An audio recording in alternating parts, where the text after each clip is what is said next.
Hey, what's up everyone, and welcome to my review for A Good Day to Die Hard, which is the fifth Die Hard movie in the series. And if you do not know, I'm a huge Die Hard fan. Die Hard is not only my favorite action movie of all time, it's probably one of my favorite movies of all time, definitely in my top 5. I love Die Hard so much. Die Hard made Bruce Willis for me. Bruce Willis was my idol when I was a kid. I love me some Bruce Willis. So whenever Bruce Willis is in a movie, I'm excited, especially if it's a Die Hard film. I really like Die Hard 2. Not amazing, but really, still a lot of fun.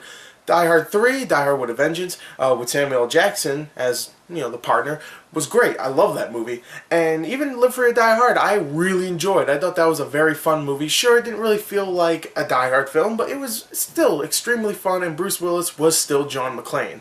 So I was looking forward to this film. What did I think of it? Well, let's talk about the story. Now, the story for A Good Day to Die Hard, of course, follows John McClane, once again played by Bruce Willis, as he goes to Moscow. Now, the reason why he's going to Moscow is because his son, played by Jai Courtney, is he's in trouble. Let's just say that he shot a dude. He's working for bad people, and of course, John McClane, he's not really.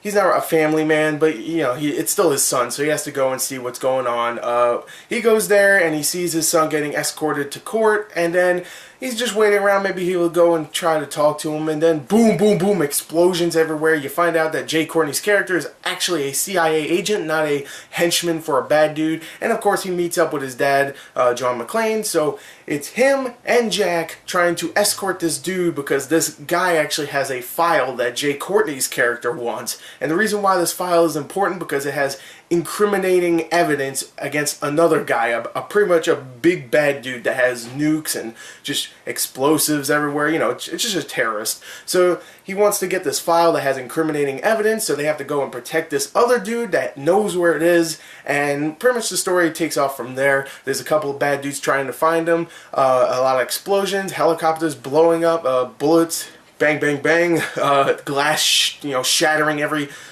5 minutes in this film, and it's pretty energetic, and it doesn't feel like Die Hard, I will say that, which is kind of disappointing because it just feels like a straight up action film, not Die Hard, where, Die Hard 1 was about a man isolated in a building trying to make it all the way up and taking out a henchman here and there, but getting really screwed up. And here, sure, there's cuts and bruises on both John McClane and Jack, but it doesn't feel Die Hard. I mean, he's not wobbling around at the end. I mean, sure, he's like, oh man, okay, I feel a little bruised, but when he gets back into the action, he's perfectly fine. He's running, he's freaking jumping, he's freaking blowing up helicopters and stuff. So it doesn't feel like Die Hard, but what does kind of make you feel like Die Hard at times is John McClane. John McClane is still John McClane. Bruce Willis doesn't play him as another Bruce Willis character from the past. No, he is John McClane. He comes up with witty comebacks. He says things that are kind of funny. He's never serious, which I love. And, no, okay, he's not never serious. Die Hard 1, he was serious at times.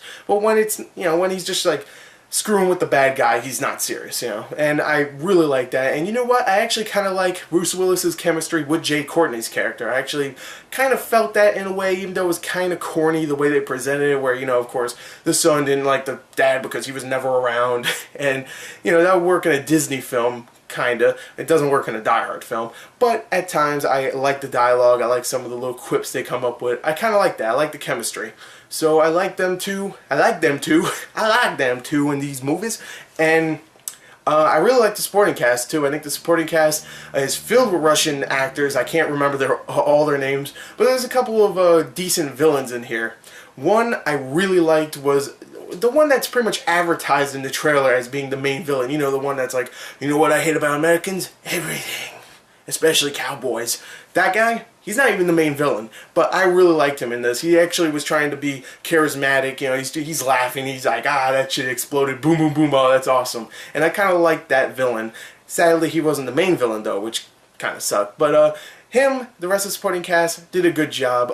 So overall, I like the acting, and I like the story, even though it does not feel like Die Hard. But now we get into the most important part of the film, and that is, of course, the action, and I'll talk about the special effects a little bit. Now, this is the last time I'm going to say this. The action does not feel like Die Hard.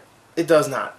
That's the last time I'm going to say that, because while it does not feel like Die Hard, It is extremely entertaining when it gets to the action. It really is. The shootouts, the explosions, the ridiculous stuff John McClane and his son does in this film. I don't care. It's ridiculous. I know that. But you know what? It is extremely entertaining. Very well shot action. Explosions galore. The special effects are decent enough. I mean, sure, sometimes they don't look that great, but you know, they're decent enough to make it look, you know, like a helicopter or like a real explosion. So I really enjoyed the action here. It's well shot. It's insane. There's a couple of really memorable scenes camera work wise. There's actually a scene where John McClane's hanging on a helicopter and gets swung right into a window, and he crashes through another window. That's like the 10th time at this point in the movie. That's like the 10th time he crashes through a window. He crashes through the window, and then he like slams against a building, or, well, not a building, he falls onto the floor. But my favorite part of that is that it's one continuous shot, so it's not like a bunch of jump cuts and stuff. No, he just like flies to the camera and it just keeps going, then crash, and then it's one continuous shot. I really like that scene, and there's a couple of those that are really cool. Now, if I had to say anything that was wrong with it, it's extremely short, and that is sad because Die Hard has always been that series that I always wanted to be long, because not only did I want the action and, you know, the violence and all that stuff, but I wanted character development. I wanted more character development from these characters, and we still get a little bit from John. You know, you see him kind of warming up to his son again. You see him becoming more of a family man in a way, but again, you don't get that much character development, especially from Jack, who Jack is always just angry in this film, like, I hate you, Dad, blah, blah, blah, blah. But later on you get a little bit, but not enough to consider it a Die Hard film, to be honest. So overall, I really enjoyed this film, but again, it's not really a Die Hard film. It's a fun action film with great action, some good special effects. Bruce Willis is still John McClane, and Jai Courtney does a good job playing his son. And it's fun, it's funny at times. I enjoyed it. I didn't hate it like all these critics did, but you know, whatever. So I enjoyed it. I'm just gonna give it straight up 30 out of a 40. I really enjoyed A Good Day to Die Hard. I might even go see it again because I'm a huge Die Hard fan, and I will go and support this film even though, you know, it's not that great. So anyway, there you go. There's my review. I hope you enjoyed it. Thank you, and goodbye.